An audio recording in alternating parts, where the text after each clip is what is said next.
आज हम teaching aptitude शिक्षण अभिरुचि का अगला टॉपिक लेकर आपसे मुखातिब हो रहे हैं उत्थान एजुकेशन के ऑनलाइन प्लेटफॉर्म पर।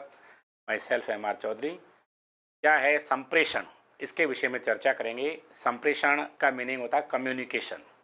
मैं अब बोल रहा हूँ, आप मुझे सुन रहे हैं, आप मुझे देख रहे हैं, मेरे द्वारा कही की बात को समझ रहे हैं।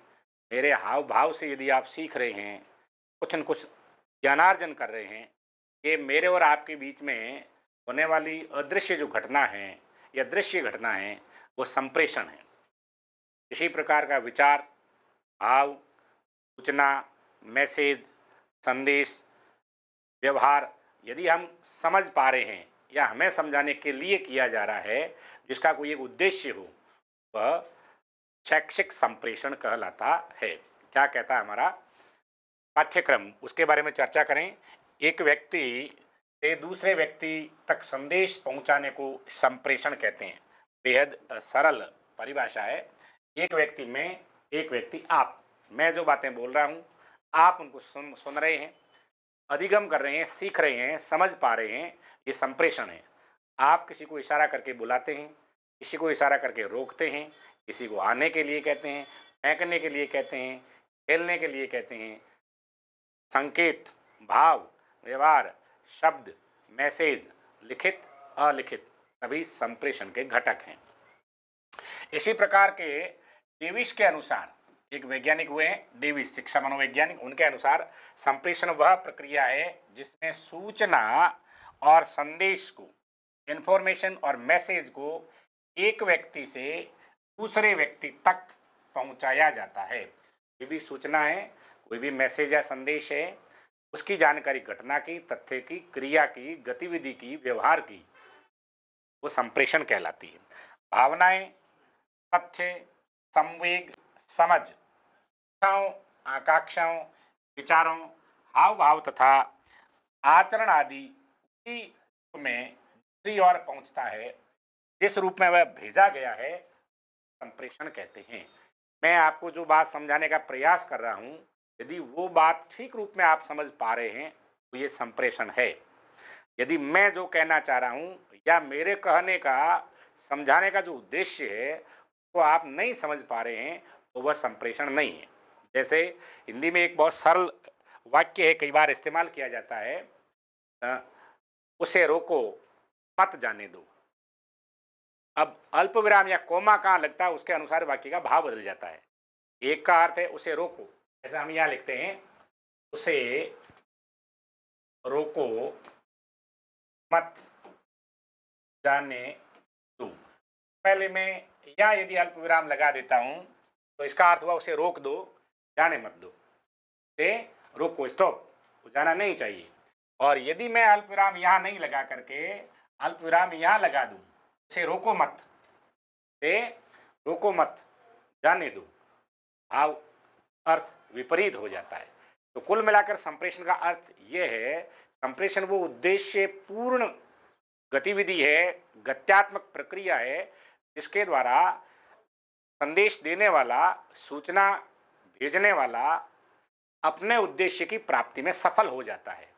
मैं जो चाह रहा हूं वो बात आप समझ पा रहे हैं, ये संप्रेषण है। तो मैं कहना चाह रहा हूं, जो मैं सिखाना चाह रहा हूं, जो मैं संदेश देना चाह रहा हूं, उसको आप नहीं समझकर अन्य अर्थ निकालते हैं तो वो संप्रेषण नहीं है। वह संप्रेषण हमारे शैक्षिक मनोविज्ञान में नहीं कहा जाएगा। संप्रेषण एक गत्यात्मक, उद्देश्यपूर्ण और द्विध्रुवी। गत्यात्मक, मैं बातें बोल रहा हूं, आपके पास आ रही है, आप में व्यवहार परिवर्तन, मानसिक परिवर्तन, समझ में परिवर्तन, भावों में परिवर्तन हो रहा है, इसलिए डायनेमिक है, गत्यात्मक है, स्थिर नहीं है। उद्देश्यपूर्ण, मेरे द्वारा दी जाने वाली बातों का, ज्ञान का, व्यवहार का, संकेत का, भाव का अर्थ जिस उद्देश्य के लिए किया जा रहा है वो उद्देश्य यदि पूरा हो रहा है, मैं मेरे उद्देश्य में पूर्णता या सफलता प्राप्त करता हूं, तो ये गत्यात्मक क्रिया है, संप्रेषण होगी। द्विध्रुवीय, द्विध्रुवीय का अर्थ ये हुआ, मैं संदेश भेजने वाला यानी प्रेषक, संप्रेषक, आप संदेश ग्रहण करने वाले प्रेषिती या प्राप्तकर्ता, सेंडर और रिसीवर, सेंडर और रिसीवर, भेजने वाला, प्राप्त करने वाला, ये दो ध्रुव होते हैं संप्रेषण की क्रिया के। इसलिए संप्रेषण एक द्विध्रुवीय क्रिया है। मैं अकेला किसी व्यक्ति को कुछ नहीं कह सकता, समझा सकता, या मेरे सामने कोई मेरी भावनाओं को, भाषा को, व्यवहार को, संकेत को समझने वाला नहीं है, तो ये संप्रेषण नहीं हुआ। ये एक ध्रुवीय हो जाएगा, संप्रेषण की उद्देश्य प्राप्ति वो नहीं होती, इसलिए संप्रेषण नहीं कहा जाएगा। जैसे जंगल में मोर नाचा, किसने देखा? अच्छा नाचा, खराब नाचा, क्यों नाचा, कब नाचा? जब किसी ने देखा ही नहीं तो वहाँ कोई संप्रेषण नहीं है। हम बहुत अच्छी कोई क्रिया, घटना, काम करते हैं, उसको प्राप्त करने वाला रिसीवर नहीं है, तो वो उद्देश्य पूर्ति में सफल नहीं होती है। जिसमें संप्रेषण सामग्री, संप्रेषण सामग्री, सामग्री का मतलब लिखा हुआ हो, चित्र बनाया हुआ हो, व्यवहार, भावना, संकेत, भाव, प्रतीक, विषय वस्तु, सूचना संप्रेषण करने वाला तथा ग्रहण करने वाला होता है। इसमें क्या क्या होता है संप्रेषण में? एक तो संप्रेषण सामग्री होती है, दूसरा संप्रेषण की विषय वस्तु होती है, तीसरा संप्रेषण की सूचना होती है, सूचना करने वाला यानी सेंडर, और चौथा ग्रहण करने वाला यानी रिसीवर होता है। यानी चार चीजें आवश्यक है। तथा इसमें सूचना और विचार का आदान प्रदान मौखिक, जैसा मैं बोल रहा हूं आप सुन रहे हैं, लिखित, जैसा मैं लिख रहा हूं या लिखा हुआ है, या संकेत के द्वारा, जैसे अल्पविराम बनाया, जैसे ऐसा चिन्ह बना दिया, जैसे ये वाला चिन्ह बना दिया, जैसे ऐसा चिन्ह बना दिया, तो इनके अपने अपने अलग अलग अर्थ निकलते हैं। आजकल तो एंड्रॉयड मोबाइल का इस्तेमाल करते हैं, तो ये संकेत है हंसने का, रोने का, खुश होने का, दुखी होने का, ये सारे के सारे आप देखते और अच्छे से जानते हैं। इन सभी भाव चित्रात्मक मुद्राओं का अलग अलग अर्थ, संदेश निकलता है। संप्रेषण का उद्देश्य क्या होता है, ये महत्वपूर्ण है। संप्रेषण का पहला और प्रथम जो महत्वपूर्ण उद्देश्य वो प्रेरणा देना है, वो प्रेरित करना है, कार्य के लिए, काम के लिए, गतिविधि के लिए, व्यवहार परिवर्तन के लिए।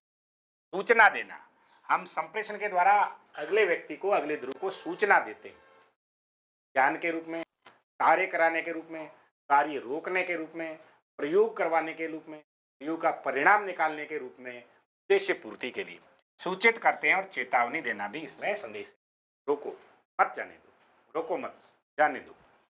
व्यवहार में परिवर्तन लाना, दूसरों के साथ अच्छे। प्यारे मित्रों, यहाँ ये ध्यान देना है कि हमारा यहाँ शिक्षण अभिरुचि में संप्रेषण का जो मूल एम, मूल टारगेट, गोल है, वो व्यवहार में परिवर्तन के। व्यवहार में प्यारे बच्चों, बालकों के, हम शिक्षक हैं, शिक्षक बनने जा रहे हैं, अपने आप में एक शिक्षक मानते हुए यदि इस टॉपिक को आप पढ़ते हैं तो हमारा उद्देश्य बन जाता है कि हम संप्रेषण के द्वारा, अपने ज्ञान के द्वारा, क्रिया के द्वारा, मुख मुद्रा के द्वारा, भावों के द्वारा बालक के व्यवहार में परिवर्तन करना चाहते हैं। क्या करना चाहते हैं? बालक के व्यवहार में परिवर्तन, और वो भी कैसा? सकारात्मक परिवर्तन, जिससे हमारे उद्देश्य की पूर्ति हो। उसके व्यवहार में इस प्रकार का परिवर्तन हो कि वो समाज के लिए उपयोगी नागरिक बने। ये व्यवहार परिवर्तन महत्वपूर्ण है। दूसरों के साथ अच्छे संबंध बनाना, सुझाव देना, तथा अधिगम को, अधिगम मीन्स होता लर्निंग, सीखना। अधिगम का अर्थ है सीखना, अंदर धारण करना, अर्थपूर्ण तथा समझ से युक्त बनाना संप्रेषण का मुख्य उद्देश्य होता है। यानी कोई चीज सिखाते हैं, उसका कोई अर्थ निकलता है, महत्वपूर्ण उद्देश्य की प्राप्ति होती है, तो ये क्रिया संप्रेषण कहलाएगी। संप्रेषण की प्रकृति व विशेषताएं। संप्रेषण पारस्परिक संबंध स्थापित करने की प्रक्रिया है। यानी मैं जो बातें कह रहा हूं, इससे आपके और मेरे बीच में कोई न कोई संबंध स्थापित होता है। माँ अपने बच्चे के पास जाती है, उसे लोरी सुनाती है, लोरी के परिणाम स्वरूप उसे नींद आती है, नींद की प्राप्ति करता है, तो वो लोरी संप्रेषण के द्वारा एक संबंध स्थापित करने की प्रक्रिया होगी। संप्रेषण एक उद्देश्य युक्त प्रक्रिया। संप्रेषण यानी मेरी बात कहने का, कोई चीज, घटना, संकेत, हाव भाव, उनका पीछे कोई कोई एक उद्देश्य होता है, उस उद्देश्य के अनुरूप प्राप्ति में प्रक्रिया अपनाई जाती है। संप्रेषण गत्यात्मक प्रक्रिया है। मैं कहता जा रहा हूँ, बोलता जा रहा हूँ, लिखता जा रहा हूँ, आप देखते जा रहे हैं, सीखते जा रहे हैं, दौड़ते जा रहे हैं, खेलते जा रहे हैं, बोल के पीछे भागते जा रहे हैं मेरे कई अनुसार निर्देशों की पालना में, उद्देश्य की प्राप्ति में, इसलिए गत्यात्मक प्रक्रिया है। संप्रेषण में मनोवैज्ञानिक, सामाजिक और भावात्मक पक्ष, सामाजिक पक्ष भी होता है, मनोवैज्ञानिक पक्ष भी होता है और भावात्मक पक्ष यानी 3 पक्ष होते हैं। विचार, संवेदनाएं, भावनाएं आदि समावेशित होती है। यानी संप्रेषण में मानव के विकास के जो 3 पक्ष हैं, तीनों महत्वपूर्ण पक्ष, सामाजिक, मनोवैज्ञानिक और भावात्मक पक्ष महत्वपूर्ण रूप से। संप्रेषण की प्रक्रिया, संप्रेषण एक सामाजिक प्रक्रिया है जिसके द्वारा मानवीय संबंध स्थापित होते हैं। संप्रेषण एक सामाजिक प्रक्रिया है, अर्थात एक सजीव द्वारा, एक व्यक्ति द्वारा, एक पशु द्वारा अन्य अपने ही समाज के, अपने वर्ग के दूसरे जीव के मध्य जो परिवर्तन, उद्देश्यपूर्ण परिवर्तन लाने के लिए क्रियाएं, गतिविधियां की जाती है, भाव, मुद्रा व्यक्त किए जाते हैं, वो संप्रेषण है। ठीक है, तो ये एक सामाजिक प्रक्रिया है जिसके द्वारा मानवीय संबंध स्थापित होते हैं। मानवीय संबंध, प्रेम से रहना, विकास करना, मदद करना, सहयोग का भाव, तथा ये संबंध दृढ़ होते हैं तथा विकसित होते हैं। बालक में ये भाव, ये संबंध, सामाजिकता कम होती है, वह माता पिता के द्वारा, पड़ोस के द्वारा, परिवार के सदस्यों के द्वारा, और जब वो विद्यालय आता है तो विद्यालय में अपने सहपाठी विद्यार्थियों और अपने गुरुजनों द्वारा सामाजिकता सीखता है, और उस सामाजिकता को सिखाने में संप्रेषण सबसे महत्वपूर्ण कड़ी है।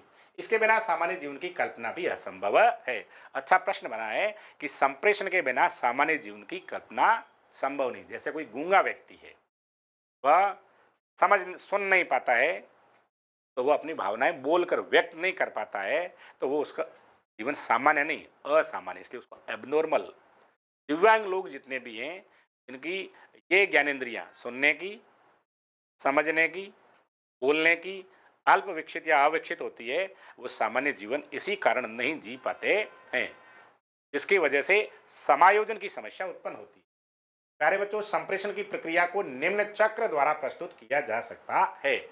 संप्रेषण अकेले संभव नहीं होता, उसके लिए एक चक्र अपनाना पड़ता है, और वो चक्र क्या है उसके बारे में जानते हैं। इसमें सर्वप्रथम प्रेषक यानी सेंडर, भेजने वाला, के मस्तिष्क में विचार उत्पन्न होते हैं। मैं आपको जो बातें कहना चाह रहा हूँ, शिक्षक जो पढ़ाना चाह रहा है, मदारी जो खेल के माध्यम से दिखाना चाहता है, उसके मन में वो भावनाएं पहले, वो विचार पहले उत्पन्न होते हैं, और उन विचारों को विषय वस्तु का निर्माण करता है, लिखता है और प्रसारित करता है। इस संदेश को वह लिखित, मौखिक, सांकेतिक किसी भी रूप में प्रेषित करता है। मेरे मन में जो विचार है या मैंने जो विचार बनाए हैं, मदारी ने जो खेल दिखाने के लिए अपने मन मस्तिष्क में क्रिया सोची है, या तो वो उसे याद रखता है, या उसे वो लिखता है, या वो एट ए टाइम मुख मुद्राओं द्वारा प्रसारित करता है। ये संप्रेषण का पहला घटक है। संप्रेषण के चक्र का प्रारंभ प्रेषक से होता है। संप्रेषण प्रक्रिया के तत्व कौन कौन से हैं? सामान्य सी बात है, सबसे पहले प्रेषक होगा, उसके बाद प्रेषक जो संदेश देना चाहता वो होगा, फिर संदेश का माध्यम, इसका माध्यम लिखित, भाषागत, भाव, मुद्रा, चित्र, संकेत, प्रतीक, विचारों को भाषा प्रदान करना, संदेश को पढ़ना, अर्थ निकालना, पृष्ठपोषण। पृष्ठपोषण, पृष्ठपोषण का अर्थ है जैसे मैं अब आपको पढ़ा रहा हूँ या कोई गुरुजी पढ़ा रहे हैं, वो कैसा पढ़ा रहे हैं, वो कैसा लग रहे हैं, किस तरह से पढ़ा रहे हैं, वो अपने उद्देश्य में कितना सफल हो रहे उद्देश्य प्राप्ति में। यदि मैं एक सीसीटीवी कैमरा के द्वारा ये बातें रिकॉर्ड करके पुनः देखूं, रिकॉर्ड करके मैं खुद वापस देखूं और मेरे इस संप्रेषण कला में सुधार करूं, तो ये अर्थ होता है पृष्ठपोषण। और अंत में आता है ग्राही, ग्राही यानी प्राप्त करने वाला। संप्रेषण संदर्भ, इसमें संप्रेषण संदर्भ सबसे महत्वपूर्ण होता है। संप्रेषण संदर्भ यानी हम जो सूचना या संदेश देते हैं उसका अर्थ क्या है, रेफरेंस किस प्रकार मिलना चाहिए, वो संप्रेषण संदर्भ है। इसके कारण संप्रेषण का अर्थ परिवर्तित हो जाता है। जैसे रोको मत जाने दो, रोको मत जाने दो, इस बात को करें तो इसके दो अर्थ निकल सकते हैं और दोनों आपस में अपोजिट हैं, विपरीत अर्थ वाले, विलोमानुपाती। संप्रेषण की बाधाएं क्या क्या है, मैं आपको जो सूचनाएं, जो भावनाएं हैं, जो ज्ञान देना चाह रहा हूं या हम जो बालक को सिखाना चाह रहे हैं उसमें क्या क्या समस्याएं हो सकती है। तो बाधाओं में सबसे पहली भौतिक बाधा है।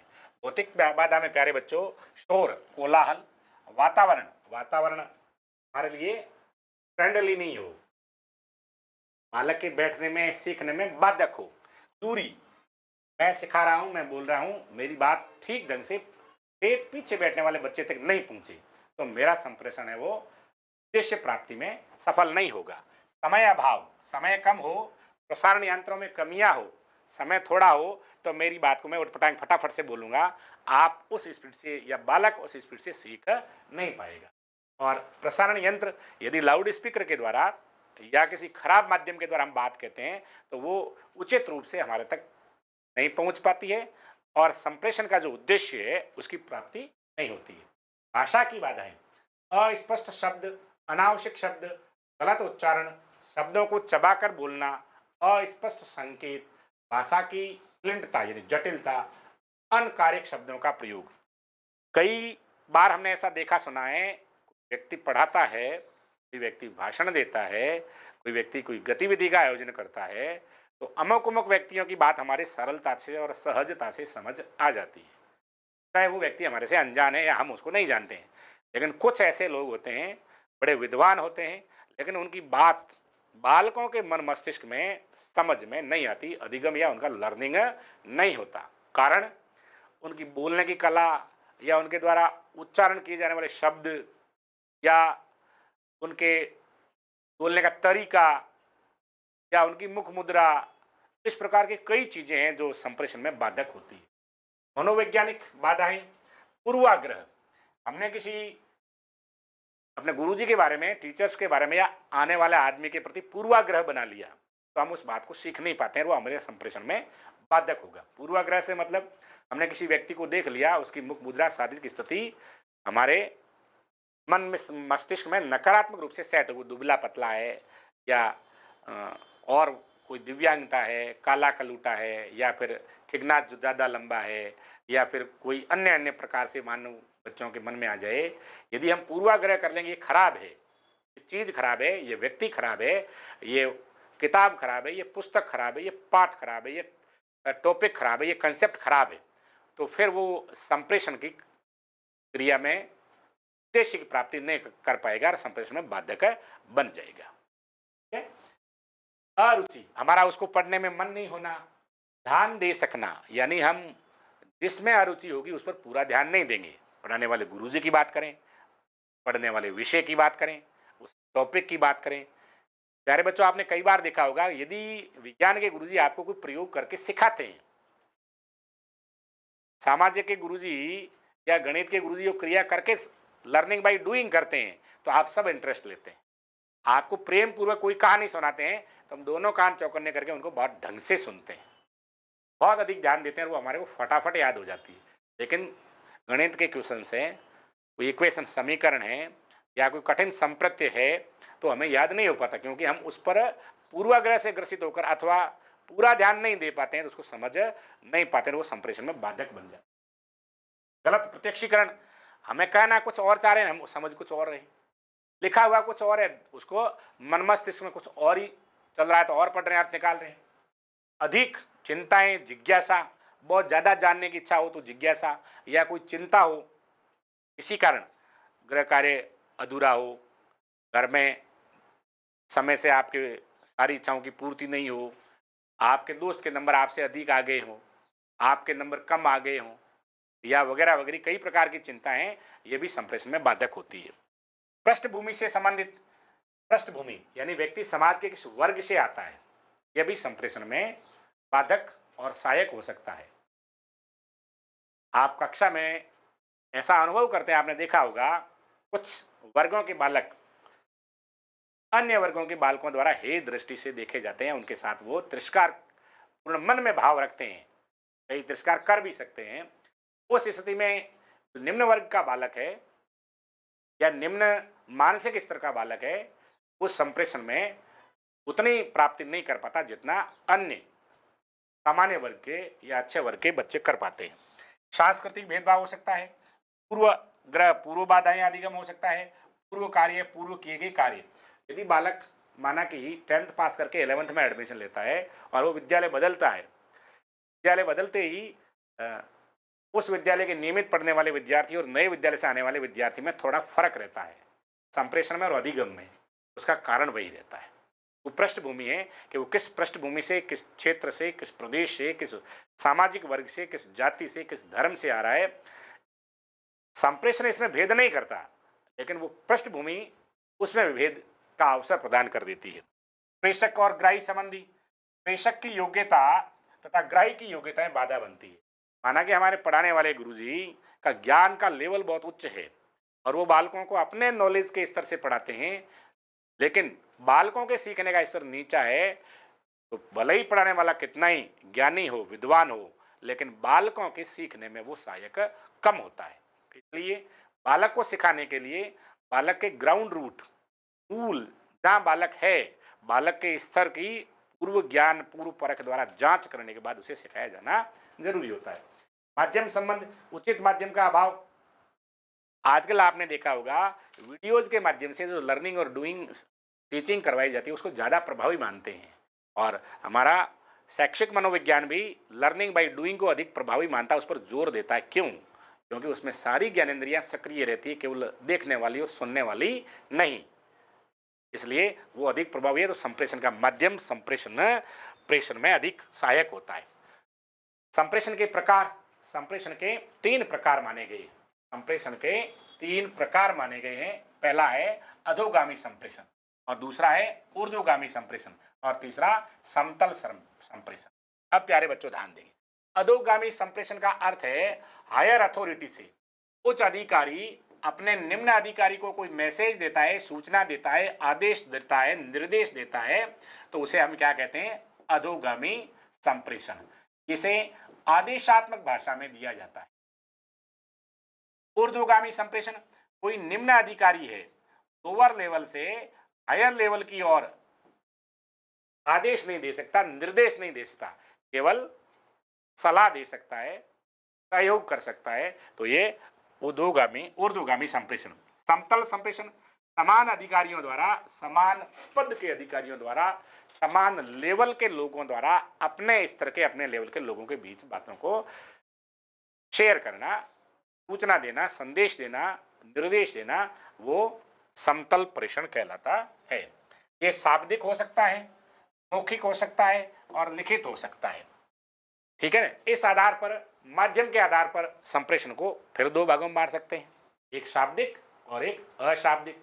शाब्दिक में मौखिक और लिखित 2 प्रकार हो जाएंगे, और अशाब्दिक में सांकेतिक, चक्षु संपर्क और स्पर्श या पीठ थपथपाकर दिया जा सकता है।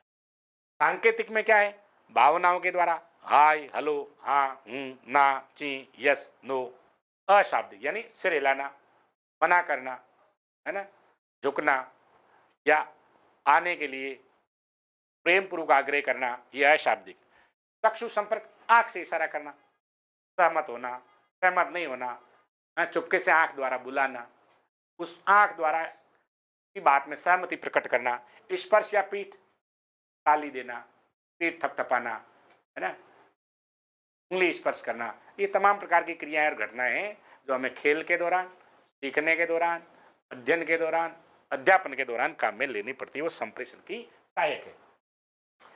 अब हम प्रश्न हल करते हैं। संप्रेषण अर्थ है, प्रश्न है, उनको हम समझते हुए हल करते हैं।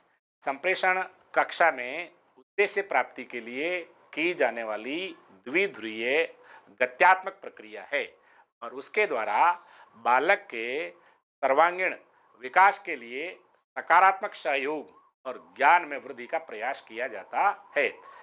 कक्षा का माहौल लोकतांत्रिक, प्रजातांत्रिक या बालक के अनुकूल, सीखने के अनुकूल होना चाहिए। इन बातों को मद्देनजर रखते हुए हमें इन प्रश्नों को हल करना है। हाँ, एक बात और है मेरे प्यारे शेर शेरनियों, बालक के कोई बात समझ में, कोई तथ्य समझ में, संप्रत्य समझ नहीं आ रहा है तो हमें उसे पूछेंगे, उसकी जिज्ञासा को शांत करेंगे, से अन्य क्रियाओं, माध्यमों, संकेतों, चित्रों द्वारा समझाने का प्रयास करेंगे, ताकि हम जो कहना चाह रहे हैं हम जो उसे देना चाह रहे हैं वो पूरा का पूरा ग्रहण करें और हमारे संप्रेषण के उद्देश्य की प्राप्ति हो जाए। ठीक है ना। अब चलिए पहला सवाल, संप्रेषण का अर्थ है। प्यारे मित्रों, आप हमेशा से ये जानते आ रहे हैं, मैं बता दूं कि शिक्षण अभिरुचि में प्रत्येक प्रश्न में 4 ऑप्शन है। सबसे सही ऑप्शन के लिए 3 नंबर दिए जाते हैं, उसके बाद 2, उसके बाद 1 और सबसे खराब के लिए 0। तो हम यहाँ देखते हैं, संप्रेषण का अर्थ है एक व्यक्ति की बात को अन्य व्यक्ति तक पहुंचाना, एक व्यक्ति की बात को उसी अर्थ व भाव में अन्य व्यक्ति तक पहुंचाना, अच्छा वक्ता होना, सदैव सहायक सामग्री द्वारा बात कहना। संप्रेषण का अर्थ है एक व्यक्ति की बात को उसी अर्थ और उसी भाव में, प्यारे बच्चों ध्यान देना, उसी अर्थ और उसी भाव में अगले व्यक्ति तक पहुंचाना संप्रेषण है। यदि आप ब ऑप्शन टिक करते हैं तो आपके 3 में से 3 नंबर है, यदि आप अ भूल से टिक करते हैं तो 2 नंबर है। ये बच्चों, और यदि आप द टिक करते हैं तो आपको नंबर प्राप्त हो जाएगी। समझ रहे हैं मेरी बात। जैसे कि यहाँ उदाहरण लेना चाहूंगा मैं, भगवान कृष्ण अपनी मैया से कहते हैं, मैया मोही माखन नहीं खायो। मां सुन लेती, मैया मोही माखन खायो। भगवान तो कृष्ण तो कह रहे मैंने माखन नहीं खाया, लेकिन यशोदा मैया सुन लेती है कि मैंने ही खाया। तो वो जो भाव कृष्ण का कहने का था वो मैया यशोदा समझ नहीं पा रही, इसलिए वो संप्रेषण नहीं। चलिए लीजिए अगला प्रश्न। संप्रेषण की कुशलता के लिए बीएड में सूक्ष्म शिक्षण जब आप करेंगे, एसटीसी या बीएड, तो आप जानेंगे माइक्रो टीचिंग। माइक्रो टीचिंग वो कला या वो संप्रदाय है जिसमें बालक को कक्षा के समक्ष बनने वाले शिक्षक को, जो भावी शिक्षक है, उसे कक्षा के समक्ष बुलाकर अपने समान स्तर के अन्य कक्षा साथियों को किस तरह से पढ़ाएं ये सिखाया जाता है। इसको माइक्रो टीचिंग है और एक एक संप्रदाय का कंसेप्ट क्लियर किया जाता है। ठीक है ना। तो शिक्षण माइक्रो टीचिंग आवश्यक है स्वयं के मूल्यांकन हेतु, पाठ पूरे करने हेतु, विभिन्न कौशलों के विकास हेतु और पृष्ठ पोषण हेतु। अब आप मुझे उत्तर देंगे सबसे सही क्या है। तो सबसे सही है विभिन्न कौशलों। मैंने क्या कहा मैंने, माइक्रो टीचिंग वो संप्रदाय या वो क्रिया है, प्रक्रिया है जिसके द्वारा नए बनने वाले शिक्षक को हर कंसेप्ट, चाहे वो कौशल का हो, अवबोध का हो, ज्ञान का हो, उसको सिखाने के लिए किया जाता है, उसे माइक्रो टीचिंग कहते हैं। तो 3 में से 3 नंबर लाने वाला विकल्प हमारा स और 2 नंबर लाने वाला विकल्प हमारा ब। ये 2 नंबर के लिए है और ये 3 नंबर के लिए। चलिए अगला सवाल। सूक्ष्म शिक्षण के लिए क्लासेज के लिए क्लोज सर्किट टीवी CCTV का प्रयोग उपयोगी है। पहले बात कर ली, क्लोज सर्किट टीवी का इस्तेमाल पृष्ठ पोषण के लिए किया जाता है। मैंने पढ़ाया, मैं उद्देश्य में कितने प्रतिशत किस हद तक सफल हुआ ये मैं खुद देख लूं, ये पृष्ठ पोषण है। ठीक है ना। तो इसमें सफल होता है 3 नंबर। ठीक है। और आपको इससे कम नंबर चाहिए, ये 3 नंबर का वाला ऑप्शन है, ये नंबर वाला ऑप्शन है, तो हमें तो पृष्ठ पोषण को सही करना है और पृष्ठ पोषण के द्वारा हमारे जो कमियां रही उसको हम सुधार सकते हैं। ठीक है ना। अगला ये रहा प्रश्न, कक्षा संप्रेषण के समय विद्यार्थियों को अपना विचार व्यक्त करने का अवसर देने से, विद्यार्थियों को अपना विचार व्यक्त करने का अवसर देना ही चाहिए, तो ही हमारे अधिगम में हमें सफलता प्राप्त होगी। ठीक है बच्चों। तो कौन सा ऑप्शन होगा ठीक, बाधित हो जाता है, ये तो गलत है। शिक्षक केंद्रित हो जाता है, नहीं। सरल हो जाता है, अपने उद्देश्य की पूर्ति से भटक जाता है। अब आप देखेंगे कौन सा ठीक है। सरल हो जाता है। यदि कक्षा संप्रेषण के समय विद्यार्थी भी अपना विचार व्यक्त करते हैं, विद्यार्थी अपने शब्दों में उसके समझते हैं और बोलते हैं, तो उससे संप्रेषण बहुत सरल हो जाता है, ज्यादा प्रभावी होता है। तो सरल ही नहीं होता। संप्रेषण के समय ध्यान रखना चाहिए किसका, संप्रेषी की शारीरिक स्थिति का, संप्रेषी की मनोशारीरिक दशा का, संप्रेषी की आर्थिक स्थिति का और संप्रेषी की मन स्थिति का। ठीक है बच्चों। किसका ध्यान रखना चाहिए सीखते समय। अब आप सीख रहे हैं, आप मेरी भावनाओं और मुख मुद्राओं को बहुत गौर से देख रहे हैं, यही इसका ऑप्शन है।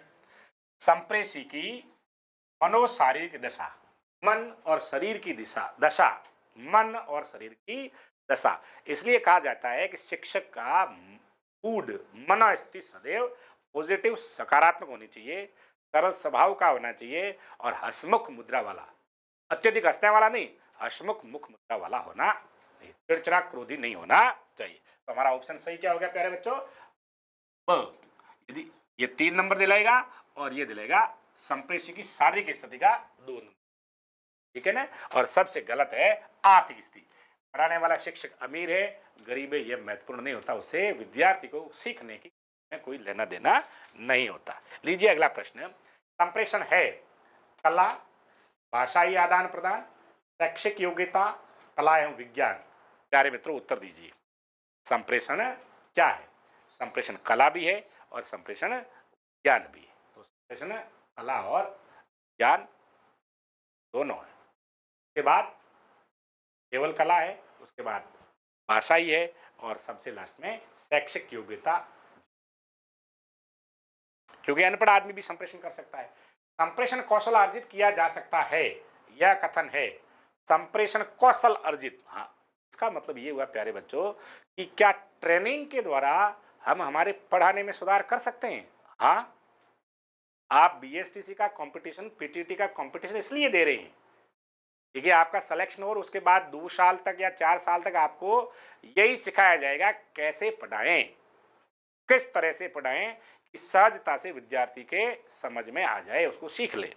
इसलिए ये क्या है? सातवें का ऑप्शन मैं नहीं बताऊं तो चल जाएगा। ठीक है प्यारे बच्चों, इसलिए सत्य है। कक्षा संप्रेषण को उद्देश्यपूर्ण बनाने हेतु विद्यार्थियों को अपने विचार व्यक्त करने के अवसर नहीं देने चाहिए।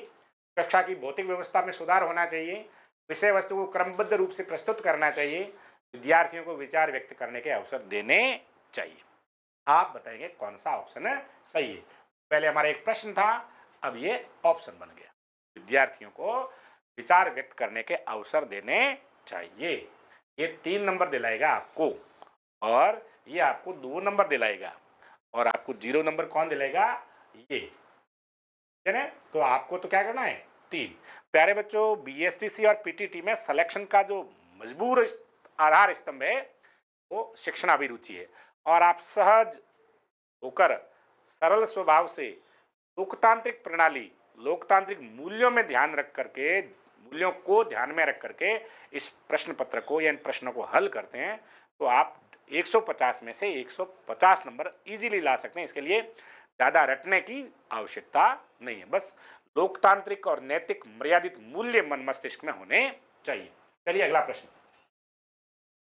शिक्षक की भाषाई विद्वता एवं ज्ञान भंडार संप्रेषण को प्रभावी बनाता है, यह कथन है। तो यह कथन तो सत्य है। शिक्षक की भाषाई विद्वता यानी हमें एक कंसेप्ट को समझाने के लिए, एक बात को समझाने के लिए यदि शिक्षक कई शब्दों का इस्तेमाल कर लेता है पर्यायवाची शब्द के रूप में, तो वह हमें बात बहुत अच्छे से और सहज ढंग से समझ आ जाती है। शिक्षक को संप्रेषण के लिए भाषाई विद्वता होनी चाहिए और उसके पास ज्ञान का भंडार, एक तरीके से नहीं, एक शब्द से नहीं, तो दूसरे तरीके से, दूसरे शब्द से, तीसरे शब्द से, चौथे शब्द से, हिंदी से, इंग्लिश से, संस्कृत से, या हमारी लोकल टंग, पारिवारिक जो मातृभाषा है उसमें जिसका हम ज़्यादा इस्तेमाल करते हैं, उसके शब्दों को बताकर, बोलकर, समझाकर और अधिक प्रभावी बना सकता है। किसको? संप्रेषण और अधिगम को। कक्षा संप्रेषण सामाजिक संप्रेषण से पृथक है। हाँ, कक्षा में ज्ञानवर्धक बातें सिखाई जाती है, समाज में जरूरी नहीं ज्ञानवर्धक बातें सिखाई जाए, समाज में कई व्यवहारिक बातें, ठीक है ना, और कई अन्य प्रकार की बातें भी होती है जो सिखाई तो नहीं जाती लेकिन हम सीख लेते हैं, देखा देखी, तो ये पृथक है, ठीक है ना। अब इसका आंसर क्या हमारे लिए? कक्षा संप्रेषण निश्चित उद्देश्यों की ओर ले जाता है। ठीक बात है, बिल्कुल सही है ना, बिल्कुल। कक्षा से संप्रेषण है वो निश्चित उद्देश्यों की ओर ले जाता है। सामाजिक संप्रेषण में उद्देश्य हमेशा निश्चित हो ये जरूरी नहीं। 3 नंबर तो मिल गए। कक्षा संप्रेषण सामाजिक संप्रेषण का व्युत्क्रमानुपाती है, ये गलत है, ये तो गलत है। ऐसा करके तो 0 नंबर प्राप्त करोगे। कक्षा संप्रेषण औपचारिक व प्रत्यक्ष है जबकि सामाजिक संप्रेषण अनौपचारिक व अप्रत्यक्ष है। कई बार बच्चे ये मान लेते हैं कि सबसे लंबा जो ऑप्शन है वो सही होता है, ये जरूरी नहीं है। हाँ, कुछ हद तक ठीक होता है, ठीक है ना। और कक्षा संप्रेषण शिक्षक निश्चित समूह के मध्य होता है। बिल्कुल ठीक है ना। तो यहाँ आपसे मिलेंगे 2 नंबर, यहाँ मिलेगा 1 नंबर, यहाँ मिलेंगे 3 नंबर। ठीक है। अगली बात, शिक्षक के संप्रेषण में होना चाहिए, शिक्षक के संप्रेषण में क्या होना चाहिए? होना चाहिए, अचेतना होनी चाहिए, विचारों की अस्पष्टता होनी चाहिए, या उद्देश्य प्राप्ति की लालसा होनी चाहिए? बिल्कुल यही प्रश्न आएगा, आए बगैर रहेगा नहीं। आपके ये वाला सही 3 नंबर दिलाएगा। शिक्षक के संप्रेषण में अपने उस कंसेप्ट, विषय वस्तु के उद्देश्य के प्राप्ति की लालसा होगी, तो ही वो बालक के मन में, मस्तिष्क में सिखा पाएगा। ठीक है ना। उसके बाद उत्साह भी होना चाहिए, 2 नंबर दिलाएगा। ठीक है ना। और उसके बाद तो ये 1 नंबर दिलाएगा। अचेतना, वे उस शिक्षक कैसे पढ़ाएगा? कक्षा में संप्रेषण के प्रमुख घटक होते हैं, कक्षा में संप्रेषण के प्रमुख घटक होते हैं। ऐसी कौन सी बात है कक्षा में जिसका होने पर संप्रेषण प्रभावी होता है, अपने उद्देश्य की प्राप्ति में सफल होता है? हमारे पास ऑप्शन है, स्पष्ट नहीं कह सकते, नहीं स्पष्ट तो कह सकते हैं, ये तो सबसे गलत है। सहायक सामग्री होनी चाहिए, हाँ ठीक बात है। कक्षा की परिस्थिति, हाँ ये भी संप्रेषण के लिए महत्वपूर्ण है। लेकिन शिक्षक छात्र, कक्षा में संप्रेषण के मुख्य घटक शिक्षक और छात्र है। जब कक्षा में शिक्षक नहीं तो छात्र नहीं सीख पाते। छात्र भी नहीं हो, शिक्षक अकेला हो, तो किसको सिखाएगा? छात्र और शिक्षक दोनों नहीं है, सहायक सामग्री पड़ी है, तो क्या सीखेगा, कौन सीखेगा? ठीक है ना। तो ये वाला 3 नंबर दिलेगा हमारे को। अगला प्रश्न, यदि संप्रेषण की सफलता के लिए छात्रों के परिवेश के अनुसार भाषा बोधगम्य होनी चाहिए। भाषा कैसी होनी चाहिए? बोधगम्य। कभी नहीं, ये तो गलत हो गया। अनिश्चित, ये भी ठीक नहीं है। बहुधा, ये भी ठीक नहीं है। निसंदेह, भाषा निसंदेह सदैव बोधगम्य होनी चाहिए। मैं जो बोल रहा हूं ये आपके समझ में आ रहा है, तो ही संप्रेषण, तो ही संप्रेषण है। यदि छात्र आपकी बात नहीं समझ पा रहे हैं तो आप क्या करेंगे? कई शिक्षक कक्षा में बालक सवाल पूछते हैं, गुस्सा आ जाता है तो नीचे बैठने के लिए कह देते हैं, डांटते हैं, फटकारते हैं और मारने पीटने की हद तक आ जाते हैं। वो सबसे गलत और अलोकतांत्रिक तरीका है। तो हमें क्या करना चाहिए? उन्हें उनके हाल पर छोड़ देना चाहिए। तो फिर विद्यालय क्यों आए, कक्षा में क्यों प्रवेश लिया, क्या सीखना चाहेंगे? आप छात्रों पर दोषारोपण करेंगे कि तू तो है ही इस लायक, है ना, तू तो है ही मूर्ख, तू तो पैदाइशी मूर्ख है, तेरा परिवार ये है, तू फलना है, ढिमका है, टुमका है, कुछ है। नहीं, ऐसा नहीं करना चाहिए। बालक एक बंदा होता है, पूरा कागज होता है, दोषारोपण नहीं। अन्य विधि से समझाने का प्रयास करना चाहिए। हाँ ये बात ठीक है, एक विधि से समझ नहीं आया तो दूसरी विधि अपनाओ। उन्हें उदाहरणों द्वारा सरल सुगम्य शिक्षण देने का प्रयास करेंगे। ये दिलाएगा हमारे को 3 नंबर। ठीक है ना। यार जो लंबा ऑप्शन है वो सही हो गया। सदैव नेता द्वारा किए गए संप्रेषण का पक्ष ही मुखर होता है। नेता, हमने पीछे नेतृत्व तो पढ़ा था और उसमें हमने ये सीखा था कि नेता है वो कुशलता युक्त भाषा का, संकेतों का और हाव भावों का, मुख मुद्राओं का प्रयोग करने में दक्ष होता है। इसलिए नेता की बात हमेशा प्रभावी होती है और वो अपने संप्रेषण में सदैव सफल होता है। अपने संप्रेषण में सदैव सफल होता। कौन? जो नेताजी है। ठीक है ना। चाहे वो शिक्षक नेता हो, चाहे वो छात्र नेता हो, चाहे वो राजनेता हो, चाहे वो परिवार का धार्मिक नेता हो। अब ऑप्शन चुनते हैं यहां से सही। नेता द्वारा किए गए संप्रेषण का पक्ष ही मुखर होता है। शायद, नहीं, बहुधा, द, सदैव। तो हमारा ऑप्शन है द सही, सदैव होता है। ठीक है। कुछ प्रश्न मैंने लिए थे आपको संप्रेषण को सिखाने के लिए। मैं मानता हूं कि मैं मेरे संप्रेषण में और संप्रेषण के उद्देश्य प्राप्ति में कुछ हद तक सफल हुआ हूं। हाँ, तो चैट के द्वारा रेस्पॉन्स दीजिएगा। तब तक के लिए खुश रहें, मस्त रहें, खूब पढ़ाई लगन से करते रहें। जय हिंद, जय भारत, वंदे मातरम।